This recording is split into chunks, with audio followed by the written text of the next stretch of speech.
కృష్ణారావు గారు, దామోదర రాజనరసింహ గారు, అదేవిధంగా పొంగులేటి శ్రీనివాసరెడ్డి గారు, అదేవిధంగా సీతక్క గారు, తర్వాత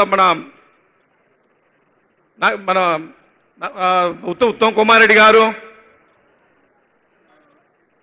అందరికీ మంత్రులందరికీ, మంత్రులతో పాటుగా ఎమ్మెల్యేలకు, ఎంపీ డాక్టర్ మల్లురవి గారికి చాలా మంది పెద్దలు రావడం జరిగింది. మరియు అందరు కూడా చేతులెత్తి నమస్కారాలు తెలియజేస్తూ, ఈ ప్రాంతం అత్యంత వెనుకబడ్డ ప్రాంతం. నల్లమల్ల అంటేనే తెలంగాణ రాష్ట్రానికి ఊటీ లాంటిది. గత ప్రభుత్వం ఈ ఊటిని లూటి చేయాలని చూసింది. వాళ్ళకు తగిన బుద్ధి చెప్పి ఈ నల్లమల్ల పులిబిడ్డ ఉన్నారు, వారు ముఖ్యమంత్రి కాబోతా ఉన్నారు అని ఎన్నడో చెప్పడం జరిగింది.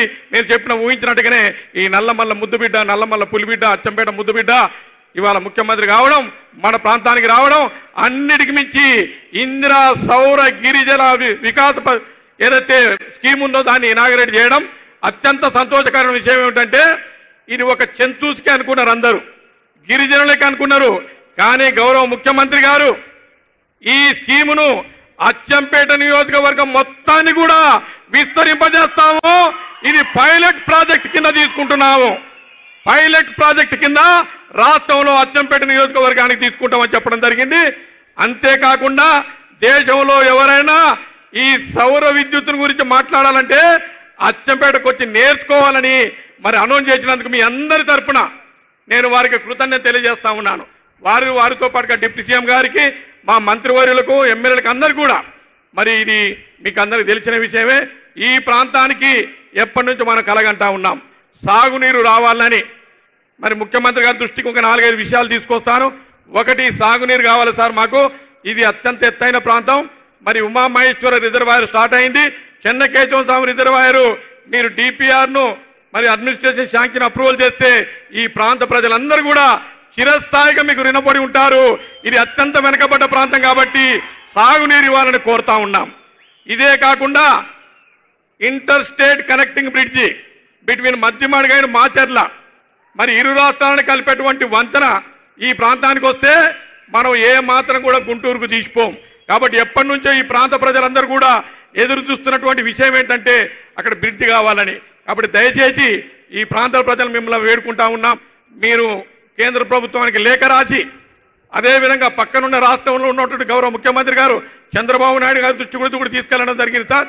దయచేసి మరి ఇరు పార్టీలు అంటే ఇరు రాష్ట్రాల ముఖ్యమంత్రుల సహాయ సహకారాలతోటి ఆ బ్రిడ్జి తప్పకుండా శాంక్షన్ చేస్తారని నేను ప్రజల తరఫున వేడుకుంటా ఉన్నాను సార్. అంతేకాకుండా ఈ నల్లమల్ల ప్రాంతం, ఈ ప్రాంతంలో లింగమయ్య స్వాములు ఎక్కువ, టూరిజం డిపార్ట్మెంట్ ఎక్కువ. కాబట్టి ఈ నల్లమల్లను టూరిజం అభివృద్ధి చేయాలంటే కనీసం ఒక 100 కోట్లు శాంక్షన్ చేయాలని గౌరవ ముఖ్యమంత్రి గారిని విజ్ఞప్తి చేస్తా ఉన్నాను. అదే కాకుండా అచ్చంపేటలో డిగ్రీ కళాశాల మరి జూనియర్ కళాశాల డిలాపిటేటెడ్ కండిషన్లో ఉంది. ఆ రెండింటి కలిపి డిగ్రీ కళాశాలను శాంక్షన్ చేస్తూ జూనియర్ కళాశాల బిల్డింగ్ను కూడా ఇవ్వాలని కోరుతా ఉన్నాం. ఇదే కాకుండా పదర నుంచి మధ్యమడుగు వరకు వైడనింగ్ ఆఫ్ రోడ్డు, అదేవిధంగా కొండారెడ్డిపల్లి నుంచి హాజిపూర్ వరకు strengthening and widening of road కూడా శాంక్షన్ చేయాలి. అదేవిధంగా మనకు ఈ ఐనూరు నుంచి మన్నెవారిపల్లి వరకు కూడా రోడ్డు శాంక్షన్ చేయాలని కోరుతా ఉన్నాం. తర్వాత ఈ చెంచూస్కు మరి మన కాంగ్రెస్ పార్టీ ప్రభుత్వం ఉన్నప్పుడు ఇక్కడ ఐటీడీఏ పీఓ ఉండేవారు సార్. బైపర్కేషన్ల పీఓ పోస్టు ఆంధ్రప్రదేశ్కి వెళ్ళింది. కాబట్టి పీఓ పోస్టులు శాంక్షన్ చేస్తూ ఫుల్ స్ట్రెంత్ తోటి అక్కడ ఒక బిల్డింగ్ కూడా నిర్మిస్తే ఈ చెంచులకు ఎప్పుడు కూడా అక్కడ వాళ్ళకు ఎప్పుడు పోయినా కానీ ఆఫీసర్ ఉంటాడు, వాళ్ళ సమస్యలు విని పనిచేయడం కోసం మరి రెగ్యులర్ పీఓను కూడా నియమించాలని కూడా కోరుతా ఉన్నాను సార్. ఇదే కాకుండా చాలా విషయాలు ఉన్నాయి సార్, మీ దృష్టికి తీసుకురావాల్సినవి, సమయం లేదు. అదేవిధంగా నేను ప్రజలు కూడా విజ్ఞప్తి చేస్తా ఉన్నాను. ఒకటి ఏంటంటే అన్ని విషయాలు గౌరవ ముఖ్యమంత్రి గారి దృష్టికి తీసుకెళ్లి తప్పకుండా ఇవన్నీ కూడా అయ్యేటట్టుగా ప్రయత్నం చేస్తామని కోరుతూ, అచ్చంపేట నియోజకవర్గంలో ఒక స్పోర్ట్స్ స్కూల్, అచ్చంపేట నియోజకవర్గం ఒక స్పోర్ట్స్ స్కూల్ కావాలని కోరుతా ఉన్నాం. ఈ అమ్రాబాద్ కానీ భద్ర మండలం కానీ ఈ ఏజెన్సీ ప్రాంతంలో ఉన్న గ్రామాలకు 1000 ఇందిరమ్మ ఇండ్లు అదనంగా ఇవ్వాలని కోరుతా ఉన్నాం సార్. ఎక్కడంటే ఈ ప్రాంతంలో అందరూ కూడా బీదవాళ్ళే కాబట్టి అది ఇవ్వాలని కోరుతా ఉన్నాం. అదేవిధంగా రంగాపూర్ నుంచి ఉమామహేశ్వరం టెంపుల్ వరకు ఒక బీటీ రోడ్ ఇవ్వాలని కోరుతా ఉన్నాం సార్. అమ్రాబాద్లో 220/33 kV సబ్స్టేషన్ గతంలో మీ దృష్టికి తీసుకురావడం జరిగింది. అదేవిధంగా డిప్యూటీ సీఎం గారు దృష్టికి తీసుకురావడం జరిగింది. అది ఫైనల్ స్టేజ్లో ఉంది సార్. దాన్ని కూడా శాంక్షన్ చేయాలని కోరుతా ఉన్నాను సార్. లింగాల మండల కేంద్రంలో ఇంటర్ కళాశాలను ఏర్పాటు చేయాలి సార్. అదేవిధంగా అచ్చంపేటలో బక్కలింగాయపల్లి, రాయవరం, తర్వాత ఇక్కడ బీకే తిరుమలాపూర్, బీకే లక్ష్మాపూర్లో ఈ పోడు భూముల సమస్యలు ఉన్నాయి సార్. దయచేసి వాటిని కూడా పట్టాలిచ్చి వాళ్ళకు కూడా ఈ ఇందిరా సౌర గిరిజల వికాస స్కీమును కూడా వర్తింపజేయాలని కోరుతా ఉన్నాం సార్.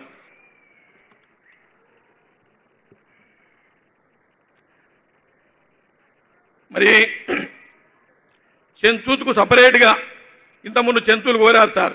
ఇది మన మన్రేగా ఏమైనా ఈజీఎస్ ద్వారా వాళ్ళకి అడ్వాన్స్ పేమెంట్ ఇచ్చేది సార్ గతంలో మన ప్రభుత్వం ఉన్నప్పుడు.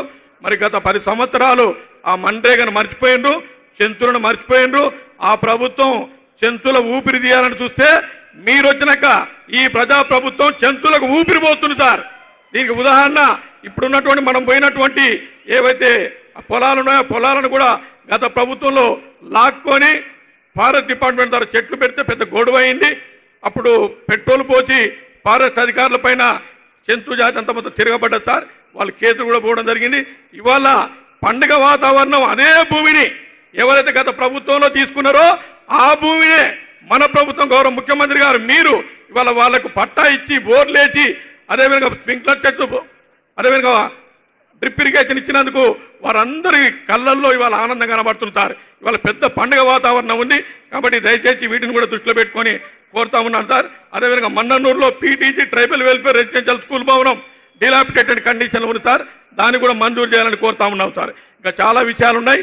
అన్ని నేను పర్సనల్గా వచ్చి గౌరవ ముఖ్యమంత్రి గారి దగ్గర తెలుసుకో మొత్తం విషయాలు చెప్పి ఇక్కడ ఏమేమైతే అవసరాలు ఉన్నాయో తప్పకుండా మంజూరు చేయడం కోసం నా వంతు ప్రయత్నం ఉంటుందని కూడా మనవి చేసుకుంటూ, కాలాతీతమైంది కాబట్టి ఇప్పుడు గౌరవ ఎంపీ గారు డాక్టర్ మల్లురవి గారు మాట్లాడతారు. వాళ్ళు మాట్లాడే ముందు నల్లమల్ల డిక్లరేషన్ అని ఒక 10 పాయింట్లతో తయారు చేశారు సార్. దాన్ని మీరు లాంఛనంగా లాంచింగ్ చేయాలని కోరుతా ఉన్నాం సార్.